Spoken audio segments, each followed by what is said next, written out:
Claire always told herself she wasn't shallow. She said it while sipping cheap wine in Daniel's apartment, said it while staring at peeling paint and a couch that had clearly lived a harder life than both of them combined. She said it while smiling at him across the table, her eyes warm, her voice gentle. "I don't care about money," she'd say. "I care about stability."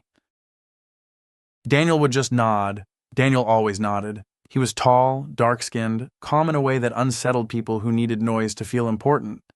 He worked in tech, or at least that's what he told people when they asked. He dressed simply, too simply for Claire's friends, who whispered behind manicured hands that he was nice but not ambitious enough. Claire defended him at first. "He's private," she'd say. "He's focused. He's different." But different starts to sound a lot like not enough when comparison enters the room. And comparison entered the room in the form of Ethan Walker. Ethan was everything Daniel wasn't, at least on the surface. He drove a white Mercedes with leather seats that smelled like money. He wore tailored suits, expensive watches, and confidence so loud it filled the space before he did. He laughed too hard, spoke too fast, and never missed an opportunity to remind people that he was building something big. Claire met Ethan at a charity networking event she attended with a friend. Daniel hadn't come, said he had work. She hadn't pressed him. Ethan pressed everything. He asked about her dreams. He asked about her frustrations. He listened with a kind of intensity that felt flattering, intoxicating even. When she mentioned Daniel, Ethan smiled politely, but there was something sharp behind it. "You deserve more," Ethan said casually, swirling his drink. "More what?" Claire asked. "More life," he replied. "More comfort, more certainty." That word stuck. Daniel never promised certainty. He promised effort. He promised honesty. He promised time. But time doesn't sparkle. Over the next few weeks, Ethan showed up everywhere. Coffee invites, dinners, accidental meetings. He never crossed a line, at least not blatantly. He just contrasted himself with Daniel without ever mentioning his name. And Claire noticed. She noticed when Ethan paid for dinner without flinching. She noticed when he spoke about investments, properties, future plans. She noticed how people listened when Ethan talked. She noticed how tired she felt, explaining Daniel. The breakup happened on a rainy Tuesday. Daniel stood by the window of his apartment as Claire spoke. Her voice trembled, but her words were firm. "I need someone who's going somewhere," she said. Daniel turned slowly. "You think I'm not?" "I think you're comfortable," she replied.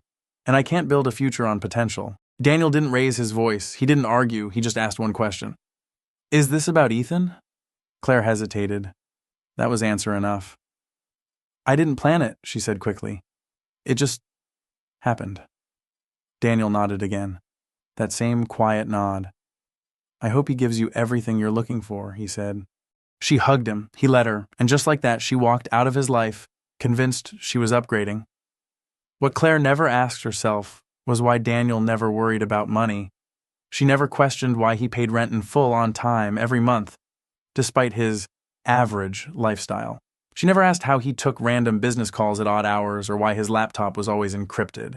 She never noticed the way people spoke to him when they thought she wasn't listening, because Daniel never needed to be seen. 3 months later, Claire moved in with Ethan.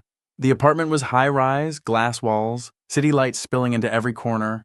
Ethan loved showing it off, loved reminding her how far he'd come. "I worked my way up from nothing," he'd say. "I'm self-made." Claire believed him. Ethan worked for a fast-growing investment firm called Black Ridge Holdings. He was always stressed, always on the verge of something huge. Promotions dangled in front of him like carrots. "He treats me like family," Ethan said once. "Well, the owner's a genius, but no one really knows him, keeps a low profile." Claire smiled, impressed. Weeks passed, then months. Ethan started changing. The charm thinned, the patience cracked. He began snapping over small things, late dinners, missed calls, questions about money he didn't want to answer. One night, Claire overheard him on the phone. "Yes, sir. Of course. I understand. No, I won't mess it up again." "Sir?"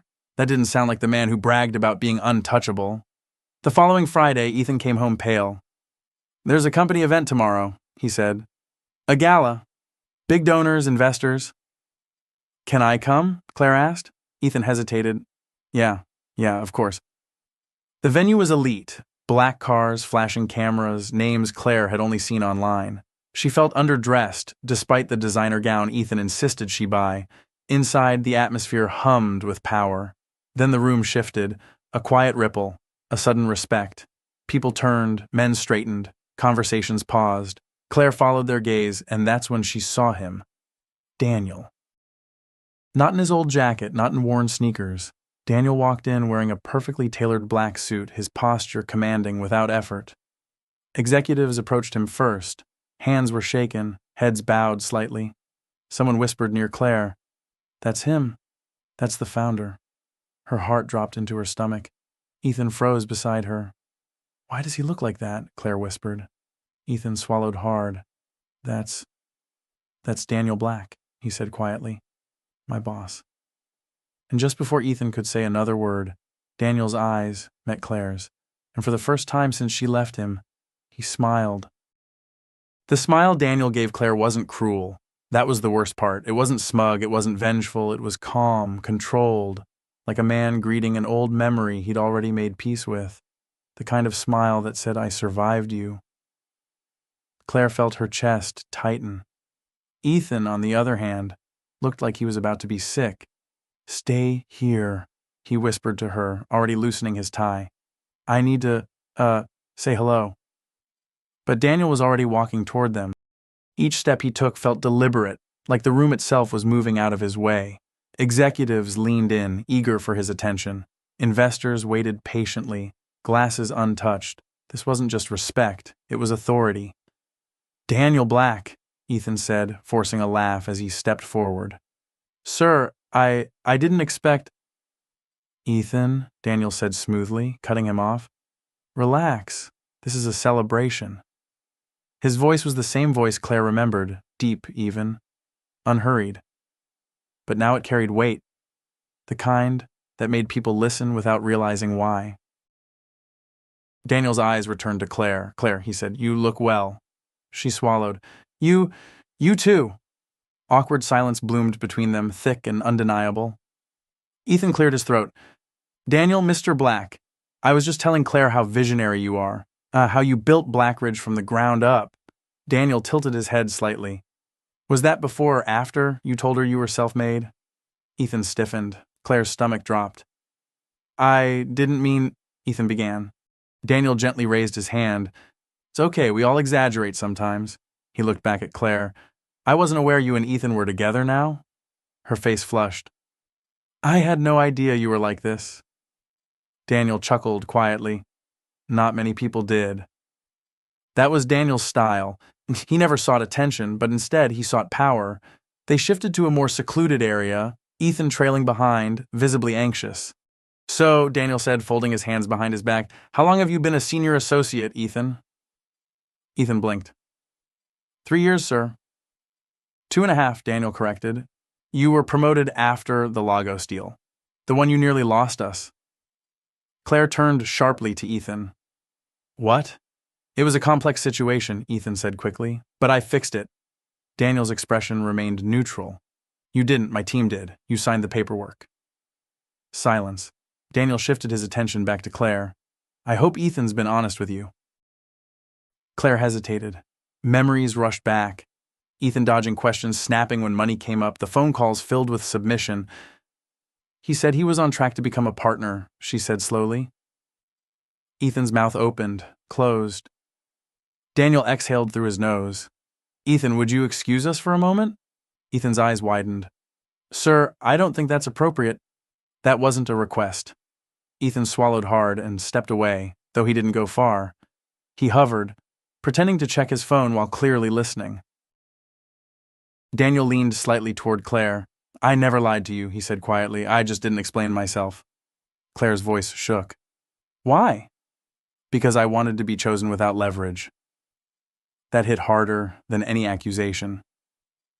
"I wanted to know," Daniel continued, "if you loved me, or what I could provide." Claire looked away, shame flooding her face.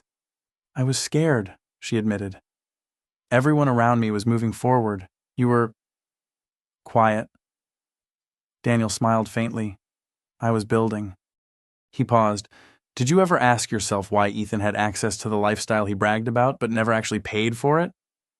Claire's breath caught. "Blackridge," Daniel went on, "covered his apartment, his car, his networking expenses. He wasn't rich. He was sponsored." Her knees felt weak. I didn't know, she whispered. I know, Daniel said. That's the problem. Ethan suddenly appeared again, forcing a grin. Everything okay here? Daniel turned to him calmly. Ethan, HR will be contacting you Monday morning. Ethan laughed nervously. About what? About the internal audit I approved last week? Claire stared. Audit? Daniel nodded. It revealed misreported expenses, falsified performance metrics, and misrepresentation to external partners.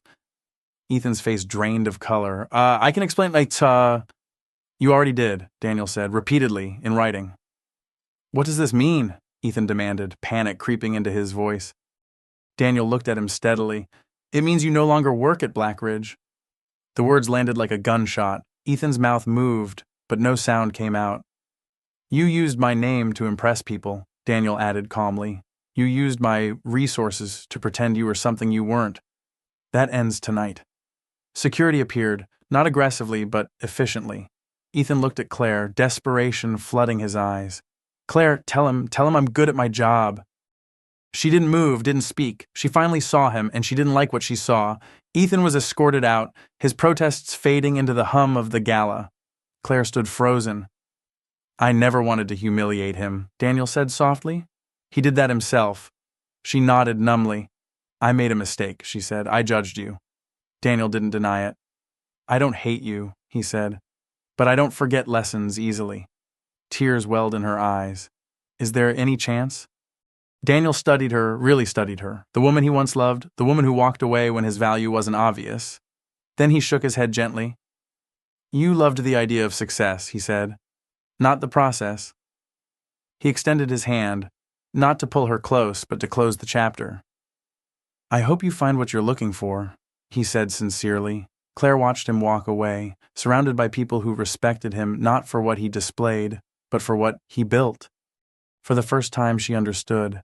Some men don't look rich because they don't need to prove it, and some losses don't hurt immediately. They hurt when you finally realize what you traded permanence for illusion.